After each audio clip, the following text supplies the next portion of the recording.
Ici Éric Bernard. Bienvenue sur lvatv.ca. Voici les plus récentes nouvelles agricoles et agroalimentaires au Québec. La Fédération s'acharne sur moi, a déclaré Daniel Gaudreault, producteur acéricole en Estrie, poursuivi depuis 2014 pour plusieurs centaines de milliers de dollars par la Fédération. Il a contacté LVATV pour signaler à nouveau la présence de Garda dans son érablière pour saisir du sirop, alors qu'il vient tout juste de signer une entente avec une compagnie française pour écouler la production en petits contenants sur le marché européen. lvatv.ca a pu échanger avec lui par téléphone. Oui, moi, là, écoute, ils vont mettre des agents de sécurité, ils saisissent mon sirop à mesure qu'il est fait. Ils mettent des agents de sécurité qui, écoute, ils comptent chaque goutte, chaque canne, chaque bouteille, chaque... Puis quand ils vont avoir mon quota de fait, ils vont partir avec. Parce que cette année, moi, j'ai loué mon érablière à quelqu'un qui est de la France, qui a une compagnie en France, puis lui, il va tout vendre au détail. C'est tout à fait légal. On a un contrat en bonne uniforme qui est légal. Ils se calissent de tout. Ils viennent saisir pareil.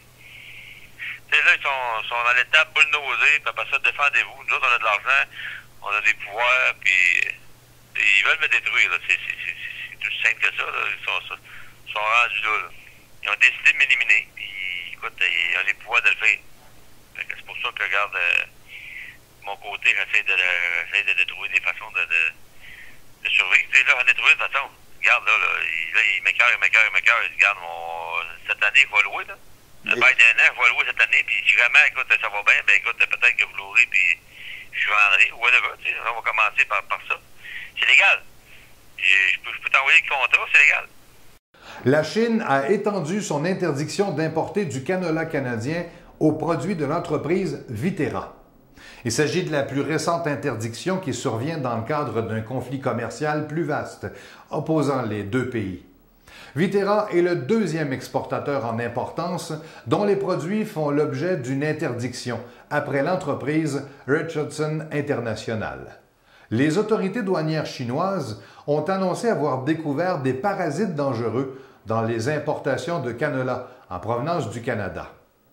Le premier ministre canadien, Justin Trudeau, a déclaré vendredi dernier que son gouvernement était optimiste pour persuader la Chine de reprendre les importations de graines de canola canadiennes.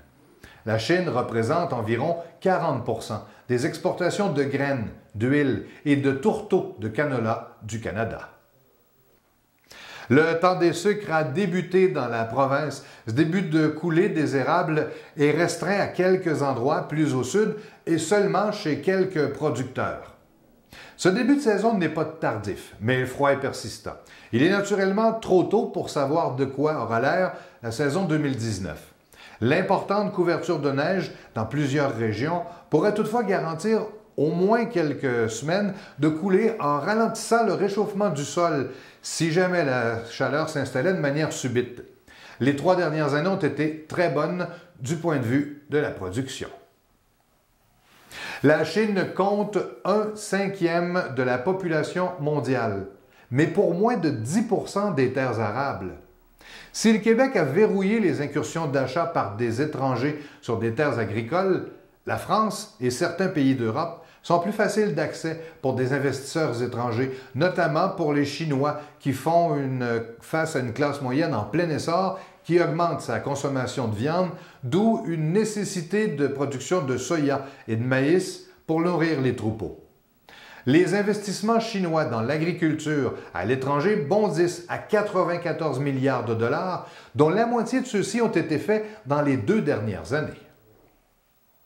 Le chef du restaurant Champlain du Château Frontenac, Stéphane Moffat, est en nomination dans la catégorie Chef de l'année dans la 2e édition du Gala des Lauriers, qui récompense les professionnels de l'industrie québécoise de la gastronomie. Dans la catégorie du restaurant de l'année, il y a aussi le restaurant italien Battuto, les Faux Bergers à Baie-Saint-Paul, de même que Côté Est à Kamouraska. Les 7 autres établissements en nomination sont situés dans la métropole. Le chef Daniel Vézina, fondateur et copropriétaire du réputé Laurie Raphaël, se hisse parmi les préférés du public. 95 finalistes dans 16 catégories ont été dévoilés et les prix Laurier seront remis aux gagnants lors du Grand Gala le 29 avril à Montréal. Le saviez-vous pour terminer? C'est maintenant reconnu. Les Québécois ont de la broue dans le toupette lorsqu'il s'agit de production de bière. Depuis les 25 dernières années, les microbrasseries et les houblonnières se sont multipliées de façon fulgurante. Notre question cette semaine, combien y a-t-il de microbrasseries au Québec? La réponse après la pause.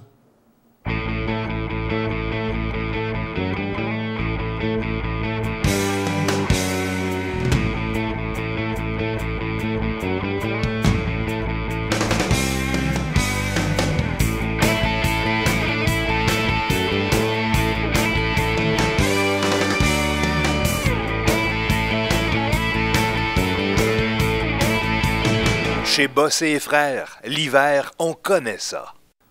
Le Québec compte maintenant plus de 150 microbrasseries et plus d'une trentaine d'houblonnières offrant des produits de grande qualité.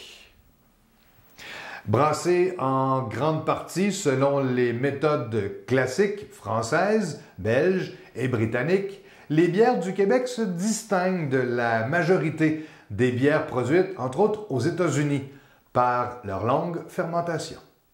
Voilà qui complète ce bulletin de nouvelles que vous partagerez un peu partout, souhaitons-le, dans la province de Québec. À la prochaine!